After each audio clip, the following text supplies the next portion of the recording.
llama La locura de la cruz, y el pasaje en el que vamos a meditar se encuentra en la primera carta a los Corintios, capítulo 1, versículo 18 hasta el 21. La locura de la cruz. Para vuestra comodidad también lo podéis ver en pantalla, ¿vale? Y dice así la palabra del Señor. Dice, porque la palabra de la cruz es locura a los que se pierden, pero a los que se salvan, esto es a nosotros, es poder de Dios. Pues está escrito, destruiré la sabiduría de los sabios y desecharé el entendimiento de los entendidos. ¿Dónde está el sabio? ¿Dónde está el escriba? ¿Dónde está el disputador de este siglo? ¿No ha enloquecido Dios la sabiduría del mundo? Pues ya que en la sabiduría de Dios el mundo no conoció a Dios mediante la sabiduría, agradó a Dios salvar a los creyentes por la locura de la predicación. Invito a que tomemos un momento para orar al Señor y que Él nos pueda hablar a los corazones. Sí, Padre, muchísimas gracias este momento en el que podemos abrir tu palabra y saber, Señor, que ella viene a nuestras vidas como una lluvia, lo que tú envías desde los cielos, para producir fruto. Por ello, Padre, queremos abrir nuestro corazón. Queremos dejar libertad, Señor, que tú por tu Espíritu Santo puedas ministrarnos, puedas redarguirnos, puedas traer dirección, traer corrección a nuestras vidas. Y sobre todo, Dios, tomar conciencia de tu realidad y de tu verdad.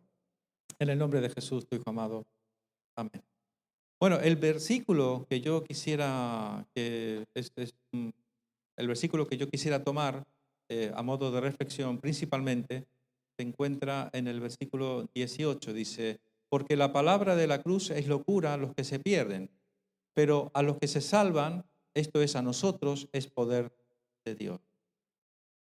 Mirar, cuando nosotros hablamos acerca de la palabra de la cruz o el mensaje de la cruz, tenemos que pensar varias cosas.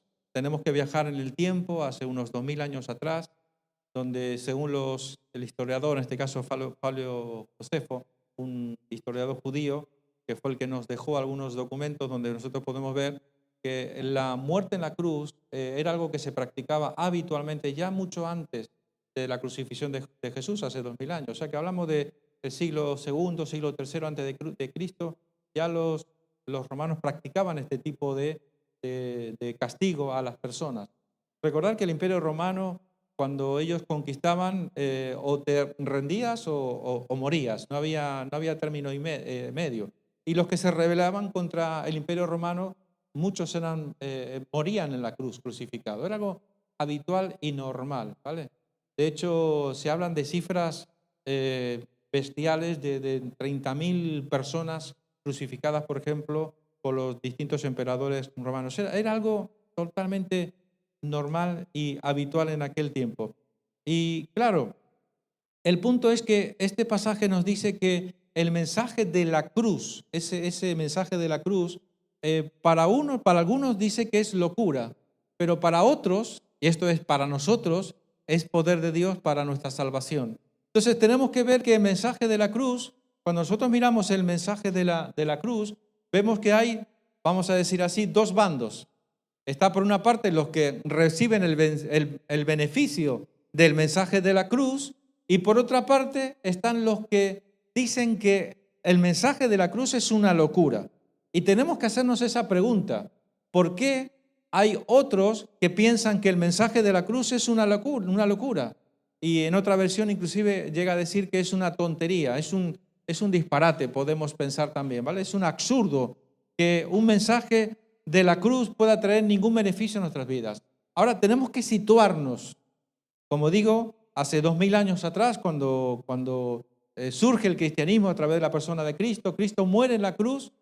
Y claro, desde el punto de vista de aquellos que no conocían a Jesús, ellos decían, pero ¿cómo me puede beneficiar a mí el mensaje de la cruz?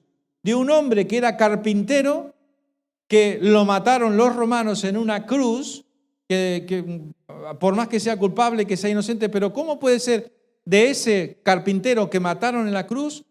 ¿Qué puedo sacar yo de beneficio? ¿Qué me puede traer a mí de bendición para mi vida? Y ese es el punto que nosotros tenemos que reflexionar, que tenemos que pensar esta mañana. ¿Por qué para ellos, por qué para aquellas personas el mensaje de la cruz era una tontería? Era algo sin importancia.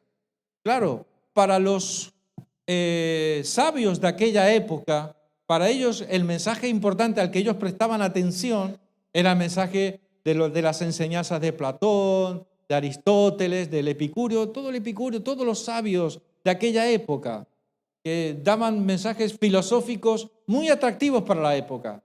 Pero sin embargo, el mensaje de la cruz, decir que aquellos que confían, aquellos que ponen su confianza, que ponen su fe en aquel que murió en aquella cruz, Jesucristo de Nazaret, van a recibir salvación de sus almas. Pero hay otra parte también muy importante que yo quisiera, quizás es un poco tirar tierra sobre nosotros, ¿no? Pero bueno, me perdonáis en todo caso, o os pido que veáis el lado tal vez realista de esto que voy a comentar a continuación. La Biblia también nos dice que la cruz tiene enemigos, que el mensaje del cristianismo, además de que algunos dicen que es una tontería, para otros el mensaje de la cruz se convierte en su enemigo. Mirad, una reflexión que yo quisiera que hagamos por un momento. A lo largo de la historia nosotros vemos que, aunque siempre se ha predicado el mensaje del Evangelio, han estado los que sí han creído y han abrazado el mensaje de la cruz. Pero por otra parte están los que han rechazado siglo tras siglo. Muchos históricamente han rechazado el mensaje de la cruz, el mensaje del Evangelio. Y la pregunta que nosotros tenemos que hacer, ¿pero por qué? ¿Por qué? Y hay un denominador que se repite siglo tras siglo y hoy usted puede nos podemos encontrar exactamente en la misma situación. ¿Sabéis cuál es el peor enemigo de la iglesia? Ya sé que usted está diciendo, bueno, Satanás, ¿no? El enemigo, ¿no? Ya está pensando, bueno. Pero, ¿quién es el peor enemigo del Evangelio? El peor enemigo de la cruz, el peor enemigo de la iglesia. Aquellos que predican un evangelio y no lo viven. Ahí está el peor enemigo. No hay nada más terrible que alguien que se dice ser cristiano y no vive el cristianismo de acuerdo a la palabra de Dios. Y la historia nos dice que la iglesia a través de los años ha cometido errores terribles.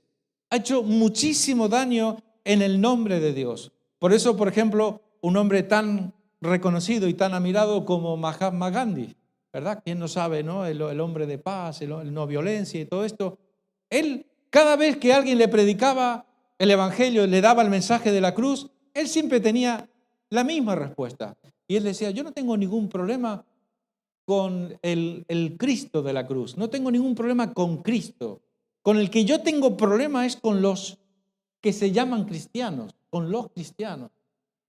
Y ahí podemos sacar una interpretación de que a lo largo de la historia, es verdad, muchos han rechazado el mensaje de la cruz, el mensaje del evangelio, de las buenas noticias, no por el Cristo que nos envía a predicar, sino por muchos que se llaman cristianos y hacen cosas horribles y terribles, como nosotros sabemos la historia, ¿verdad? En Europa, en España, las famosas cruzadas, la Santa Inquisición y cosas terribles que se hicieron en el nombre de Dios. Entonces, recuerdo el caso de un hombre que también en su nombre, un erudito, historiador, profesor, una universidad prestigiosa de origen africano, un hombre de piel negra, africano. Y cuando alguien una vez le predicó a este hombre, y el que cuenta es el que le predicó el evangelio, y le habló acerca del amor de Dios, del cristianismo, del mensaje de la cruz, y este hombre dijo lo siguiente, dice, yo no tengo ningún problema con el Cristo que tú me predicas. Con el que tengo problemas, con los que tengo problemas es con los cristianos. Porque los cristianos vinieron a nuestro pueblo, a nuestras aldeas, y se llevaron a nuestros padres, a nuestros abuelos, a nuestros jóvenes, y los esclavizaron por años. Y es verdad. No sé si sabéis que hasta no hace mucho tiempo la esclavitud era legal. Y la iglesia permitía la esclavitud, hasta que un hombre, no me acuerdo el nombre, soy muy malo para los nombres, pero un cristiano, un pastor en Inglaterra peleó contra todo lo que se se le oponía y logró la abolición de la esclavitud. Hasta no hace mucho tiempo en Estados Unidos, en el sur, la zona sur de Estados Unidos, la guerra civil que hubo del norte contra el sur en Estados Unidos fue precisamente por eso. Porque una parte decía, sigamos con la esclavitud porque es un buen negocio, tenemos mano de obra gratis, donde van a trabajar nuestros campos, vamos a ganar muchísimo dinero. Y los del norte decían, no, todos los hombres son iguales delante de Dios. No podemos aprobar esto, y menos llamarnos cristianos. Hasta que al final, no me acuerdo el nombre, no sé si fue George Washington o alguno de estos, consiguió abolir la esclavitud. Hasta no hace mucho tiempo, en nuestros días, hasta hace poco tiempo, el famoso apartheid en Sudáfrica, donde los blancos tenían prioridad eran más privilegiados con respecto a la gente de piel oscura. Y cosas terribles. Y se llamaban cristianos y practicaban el cristianismo. Vete tú a predicarle a alguien que ha sido esclavo en el nombre de Dios y que el que le esclavizaba era un cristiano. ¿Cómo le predicas? Claro, por eso dijimos que uno de los peores enemigos, el peor enemigo contundente de la iglesia son los que se llaman cristianos y no viven de acuerdo a la palabra de Dios. Utilizan el nombre de Dios, se llaman cristianos, predican el evangelio, pero no viven aquello que dicen. ¿Cómo luchar contra esto, verdad? Es una buena reflexión. Pero bueno, volvemos al punto donde dijimos, porque la palabra de la cruz es locura para los que se pierden, pero sin embargo es salvación para aquellos que sí creen ese mensaje del evangelio. Y yo siempre diré, y siempre que tengo la oportunidad de hablar con alguna persona, le digo, pero ¿cómo puede ser que tú le creas a unos científicos que hasta el día de hoy no han sido capaces de demostrar que la teoría ha dejado de ser teoría para ser algo demostrable científicamente? Al día de hoy, que tengamos esa confianza, sobre todo aquellos jóvenes, que tengamos esa confianza, esa seguridad que la teoría sigue siendo teoría. ¿Por qué? Porque está el famoso tema del eslabón perdido. No se ha podido encontrar el eslabón perdido. No existe y no lo van a encontrar, porque Dios ha creado todo lo que existe y de Dios viene todo lo que tiene vida. Somos el único planeta con vida del universo, aunque enviemos naves espaciales a buscar vida fuera de este universo. Pero la pregunta sigue siendo, ¿cómo puede ser que yo ponga la salvación de mi alma dependa de unos científicos que no han podido demostrar absolutamente nada de verdad en la teoría de la evolución? Y llega un momento en que todo ser humano tiene que plantearse dónde va a pasar la eternidad, ¿verdad? ¿Dónde vamos a pasar la eternidad? Y yo digo, cuando hacemos una regla lógica, si yo me muero y no hay nada, ¿qué he perdido? Nada. Ahora, si yo me muero y hay algo y he decidido rechazarlo, ¿qué es lo que voy a perder? La posibilidad de estar eternamente con el Señor. Y yo siempre digo que aquellos que de este otro lado hemos encontrado el mensaje del Evangelio como poder de Dios, como salvación de nuestra alma, hemos mejorado nuestra calidad de vida, ¿verdad? Hemos mejorado hoy hay paz en nuestro corazón, hoy hay gozo verdadero. No que no tengamos problemas, no que no haya dificultades, pero sin embargo podemos decir, como dice la canción, paz en medio de la tormenta, ¿verdad? Bueno, y Lucas 9:23 nos dice, y decía a todos, si alguno quiere venir en pos de mí, niéguese a sí mismo, tome su cruz cada día y sígame. Yo quisiera que hablemos un poquito acerca de lo que significa seguir a Jesús. Y para ello vamos a ver 3 tipos de personas a los que se le presenta el Evangelio y tienen 3 argumentos distintos para negarse seguir al Señor. Y lo vamos a ver en Lucas capítulo 9, versículos 57 al 62. 3 que querían seguir a Jesús. Vamos a ver el primer caso. De los que se les presenta el Evangelio, se les presenta el mensaje de la cruz. Y fijaros cómo ocurre esta historia. ¿Qué nos dice la palabra de Dios? Y dice el primero, yendo ellos, uno le dijo, en el camino, Señor, te seguiré donde quiera que vayas. Y le dijo Jesús, las zorras tienen guarida y las aves de los cielos nidos, mas el Hijo del Hombre no tiene dónde recostar la cabeza. Significa que detrás del mensaje el mensaje del Evangelio no significa que en el Evangelio o recibir el mensaje de la cruz no significa poner que una garantía o una seguridad de que todos nuestros problemas económicos van a ser resueltos, ¿verdad? Porque Jesús dice, los zorros, dice, las zorras tienen guaridas y las aves de los cielos nidos, mas el Hijo del Hombre no tiene dónde recostar su cabeza. Significa, en un sentido, una forma de tomar una conclusión de esta idea, Jesús nos advierte que un verdadero discípulo no debe poner su mirada en las riquezas de este mundo.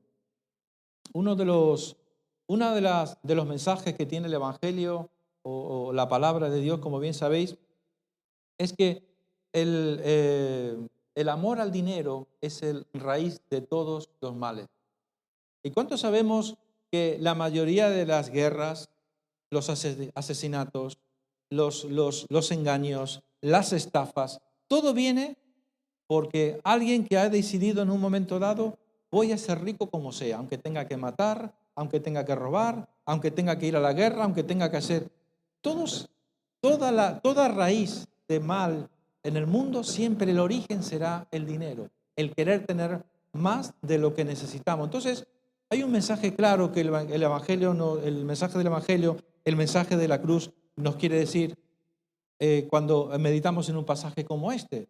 O sea, ninguno de nosotros podemos tener como mira, como objetivo, el ganar dinero y pensar que hay gente en este mundo que tiene muchísimo, muchísimo dinero, que no se lo van a gastar ni sus hijos, ni sus nietos, ni los hijos de los nietos.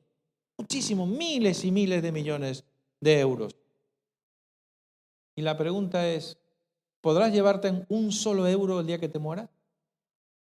¿Te podrás llevar el Rolls Royce? ¿Te podrás llevar las mansiones, las casas? ¿Te lo podrás llevar a la tumba? No. Desnudo vinimos a este mundo del vientre de nuestra madre y desnudo nos vamos nuevamente de este mundo. No te puedes llevar nada.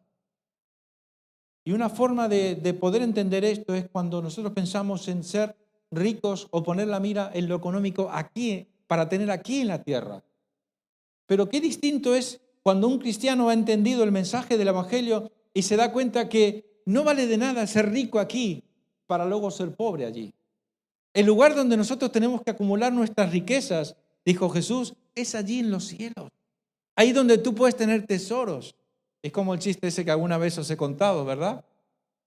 Que no digo que sea teológicamente correcto, pero cuenta la historia de un hombre que murió, entonces fue al cielo y lo recibieron los ángeles y le dijeron, bueno, ven, vamos a mostrarte cuál va a ser tu casa aquí en el cielo. Entonces lo montaron en un carrito de esos de tipo, esos carritos que usan para el golf, ¿vale?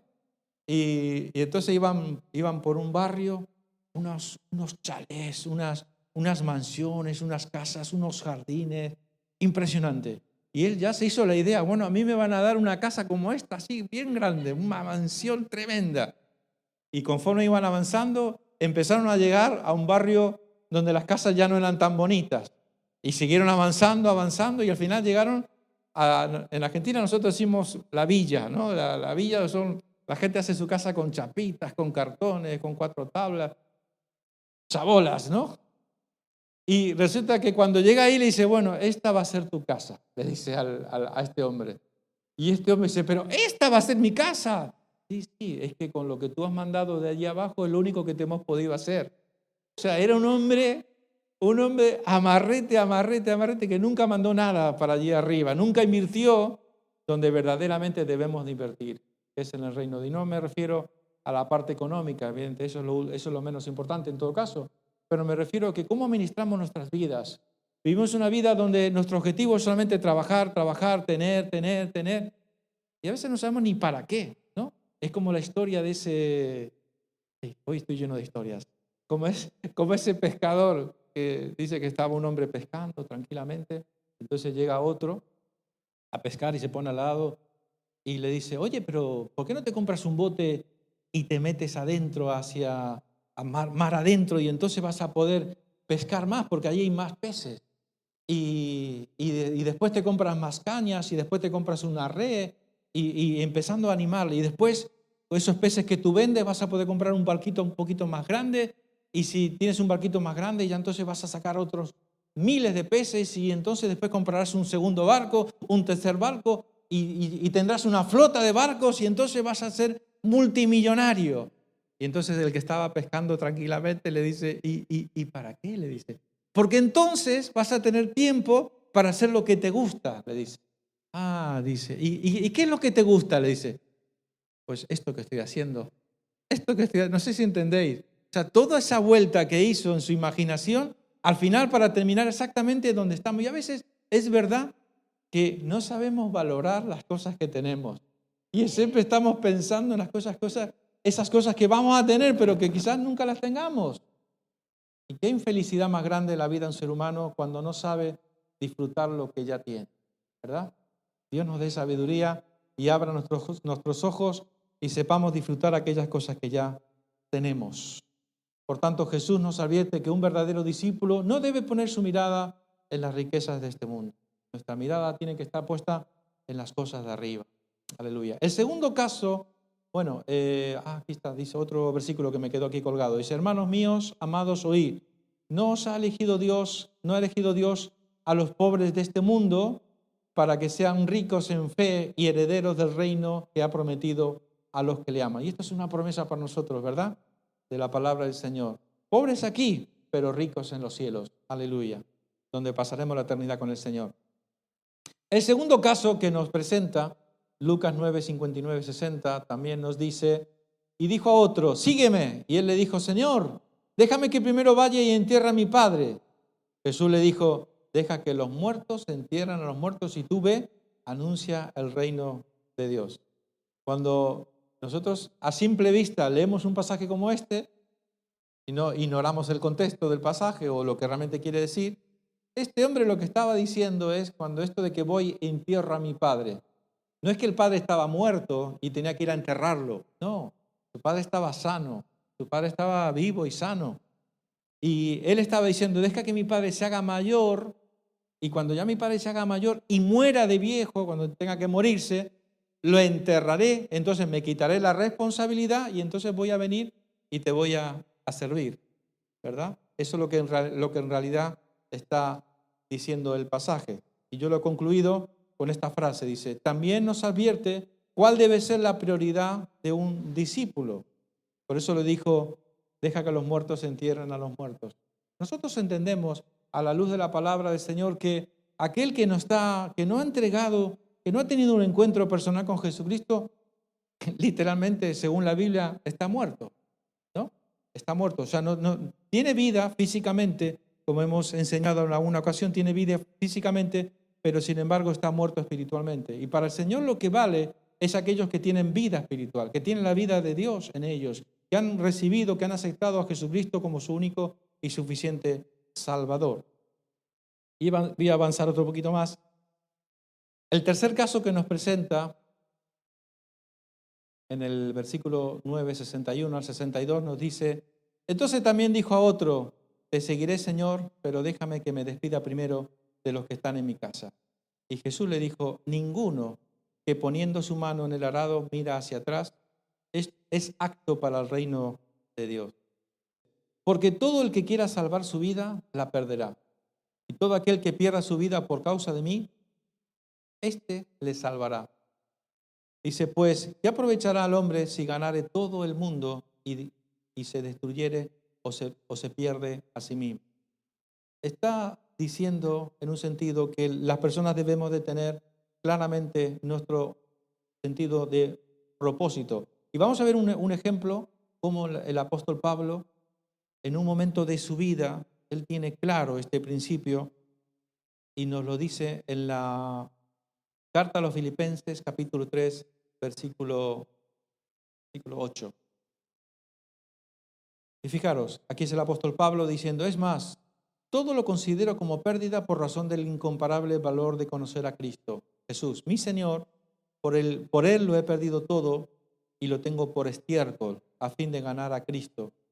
¿Qué está intentando decirnos Pablo cuando en su carta a los Filipenses hace este comentario? Que para mí Para mí todo lo que yo tengo, y fijaros, Pablo posiblemente de todos los hombres de la Biblia que nosotros conocemos, era un hombre que tenía muchísimo en lo que él se podía enorgullecer. Dice, circuncidado al octavo día, hebreo de hebreos, instruido en cuanto a la ley, irreprensible, instruido a los pies de Gamaliel, que era el máximo maestro de la palabra de la Torá en aquellos días. Dice, y todo eso para mí es como estiércol. En la versión 60 de la mayoría que tenemos nosotros, dice, lo tengo por basura, pero en realidad es una inmundicia, no sirve para nada. Y todo eso lo he perdido con tal de ganar a Cristo, de conocer a Cristo. Para el apóstol Pablo, lo máximo en su vida era conocer a Cristo, experimentar. Cada día él buscaba de servir al Señor, ser una herramienta útil en su mano. Y fijaros, el apóstol Pablo, aunque no fue parte de los discípulos de Jesús, como los otros discípulos, sin embargo, un discípulo ya un apostolado ya tardío, pero sin embargo, fue el que más hizo por el Evangelio. Fue el que más propagó el Evangelio por todas las tierras de aquella época, por Asia Menor, a través de Éfeso, Corinto. Sabemos todas esas cartas, los de Colosas, los Gálatas, los Corintios, todos estos pueblos a los que Pablo llegó predicando el Evangelio. Y en Pablo había una experiencia tan extraordinaria el día que él entregó su vida a Jesucristo. Y recordar que Pablo era un hombre que antiguamente, cuando él se dedicaba a perseguir a los cristianos y matar a los cristianos, en su celo, en su deseo de servir a Dios, él pensaba que estaba haciendo bien, pero sin embargo estaba haciendo mal. Hasta que llegó un momento que camino a Damasco, sabéis la historia, en Hechos capítulo 8 está su historia, por si luego quieres leerlo tranquilamente. Dice que el Señor se le apareció.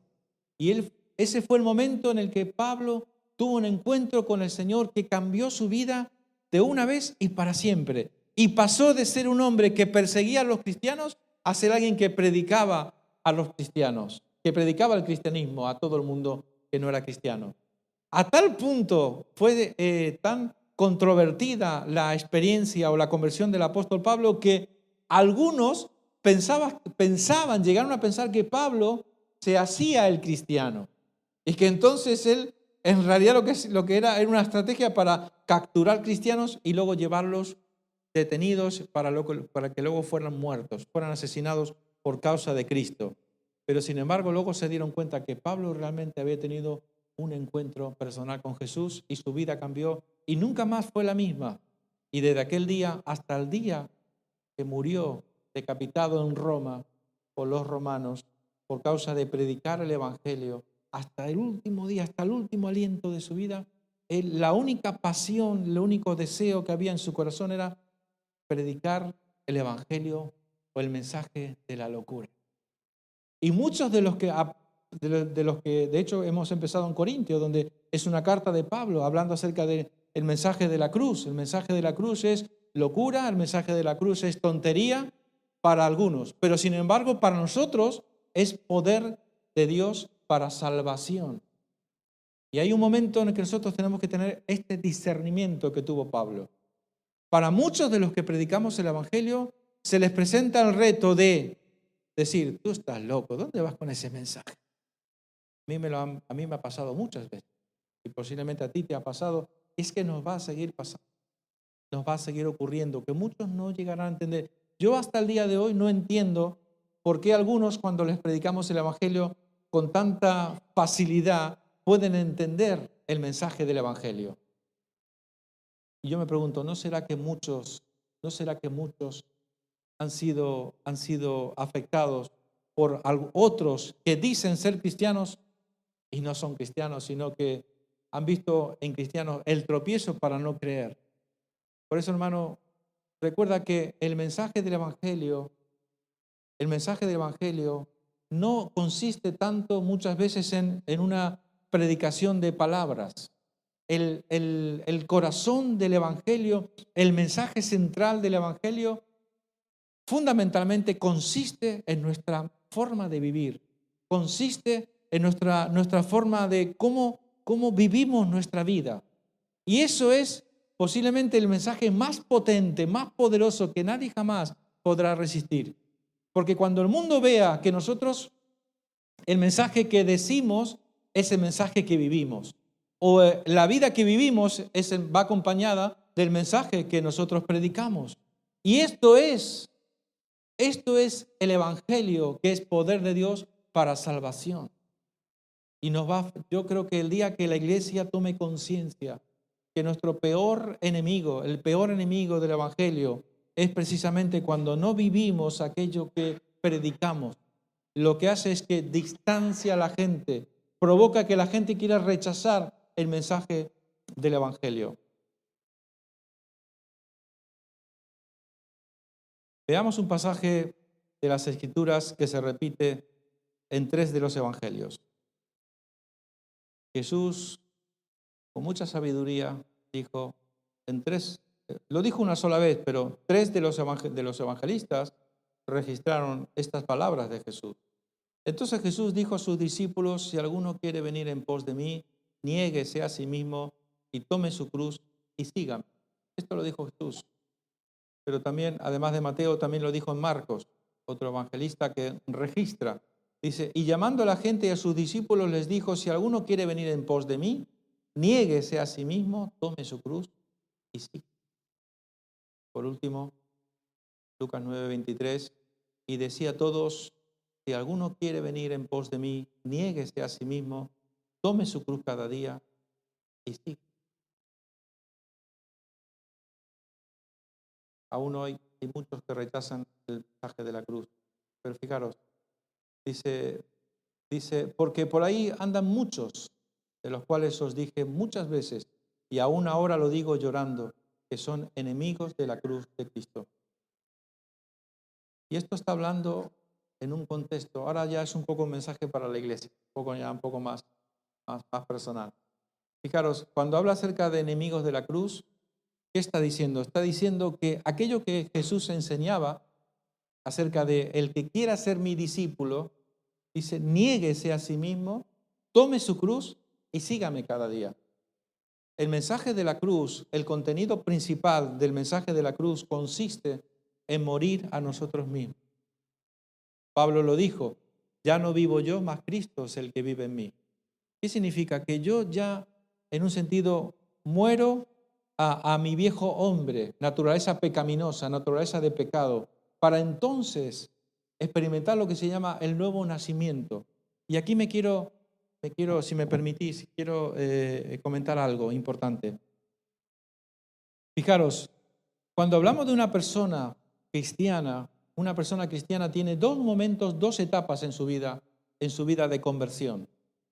Está una primera parte que nosotros llamamos el nuevo nacimiento, que es el día que tú recibes a Jesucristo como tu único y suficiente Salvador. Y esto creo que lo tenemos bastante claro. No hay ningún problema. Pero cuando habla acerca de la nueva criatura creada en Cristo, que Él nos sacó de las tinieblas, nos puso en su luz y que ahora somos una nueva criatura. Una cosa es el nuevo nacimiento que podemos experimentar y algo muy distinto a lo que se llama la nueva criatura. Esa nueva criatura, imagínate un bebé al que tú tienes que educar, un nacimiento. Alguien tiene familia, tiene un bebé, y ese bebé hay que educarlo, hay que alimentarlo, hay que proveer todas sus necesidades, hay que formar en él unos principios, unos valores.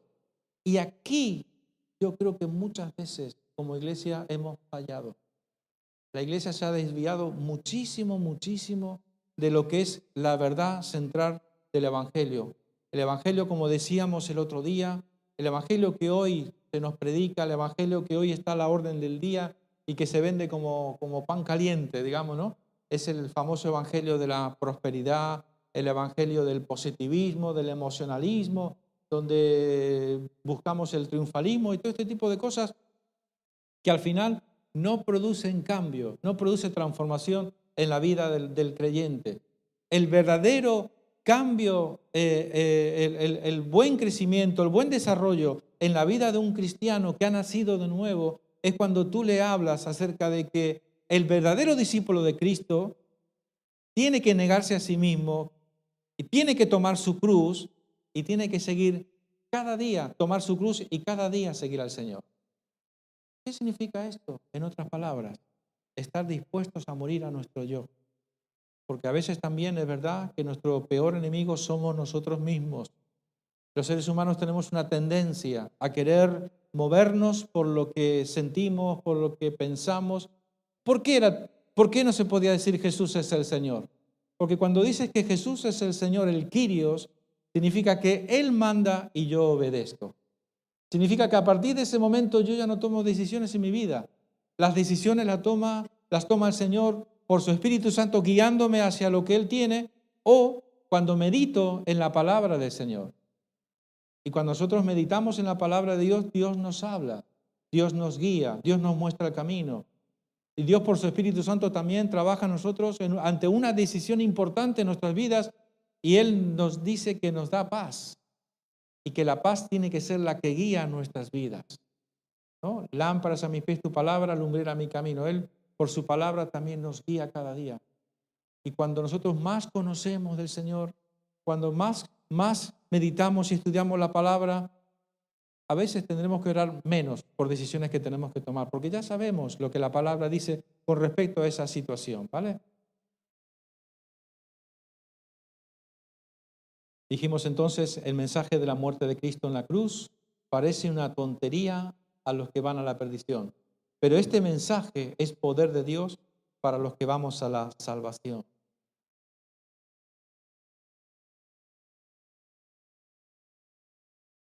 Quiero terminar con este último versículo antes de que podamos orar. Y Pablo en su carta a los Romanos, en el capítulo 1, versículo 16, Pablo de una forma categórica nos dice, porque no me avergüenzo del Evangelio, porque es poder de Dios para salvación a todo aquel que cree, al judío primeramente y también al griego. Lo que está diciendo Pablo es que el mensaje del Evangelio es poder de Dios. Hermanos, el Evangelio que nosotros hemos creído, el Evangelio que nosotros hemos abrazado, en él está contenido el poder de Dios que obra a nuestro favor. Y Él nos ha dicho que nosotros en el nombre de Jesús podemos estar fuera demonios, ¿verdad? Podemos orar por los enfermos. En el nombre de Jesús podemos hacer cosas increíbles, siempre y cuando sean de acuerdo a la voluntad de Dios. Yo quisiera pedirte que te pongas de pie un momento. Y esta mañana tenemos un sentir en nuestro corazón.